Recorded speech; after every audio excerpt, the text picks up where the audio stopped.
ஈஸியான fruit custard தான் பண்ண போகிறோம். அதுக்கு பாலில் வந்துட்டு பால் கொதி வந்ததுக்கப்புறம் சுகர் போட்டுட்டு கஸ்டர்ட் பவுடர் வெண்ணிலா ஃப்ளேவர் தான் நான் எடுத்திருக்கேன். அதுக்கு கொஞ்சம் பவுடர் எடுத்துக்கிட்டு கொஞ்சம் தண்ணி ஆட் பண்ணி அது கட்டி பிடிக்காதோன்னா நல்லா நீட்டாக வந்துட்டு கரைச்சி எடுத்துக்கணும். பால் நல்லா கொதி வந்து அதுக்கப்புறம் இதை வந்து அதில் ஊற்றிடணும். பால் அதுக்கப்புறம் பார்த்திங்கன்னா இந்த மாதிரி கெட்டியாக வரும். அதுக்கப்புறம் நல்லா கிண்டி விட்டுட்டே இருக்கணும். கெட்டியாக வந்ததுக்கப்புறம் ஒரு 2 ஹார்ஸ் வந்துட்டு அந்த சூடு ஆறுறதுக்கு வைக்கணும். அந்த கேப்பில் வந்து நான் அந்த மாதிரி கலர் வச்சுருந்தேன். அந்த கலரில் வந்துட்டு கடப்பாசி வந்துட்டு ஆட் பண்ணி இந்த மாதிரி உரைய வச்சுட்டேன்.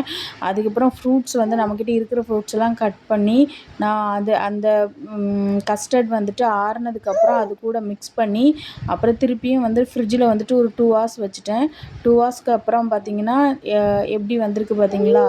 நல்லா புட்டிங் மாதிரி நல்லா நீட்டாக சூப்பராக இருக்கும். டேஸ்ட் வைஸ் ரொம்ப நல்லா இருந்தது. லாஸ்ட்டில் இந்த ஜெல்லியை நான் வந்து ஆட் பண்ணேன். நீங்களும் ட்ரை பண்ணி பாருங்கள். வீடியோ பிடிச்சிருந்தா லைக் பண்ணுங்கள், ஷேர் பண்ணுங்கள், சப்ஸ்கிரைப் பண்ணுங்கள்.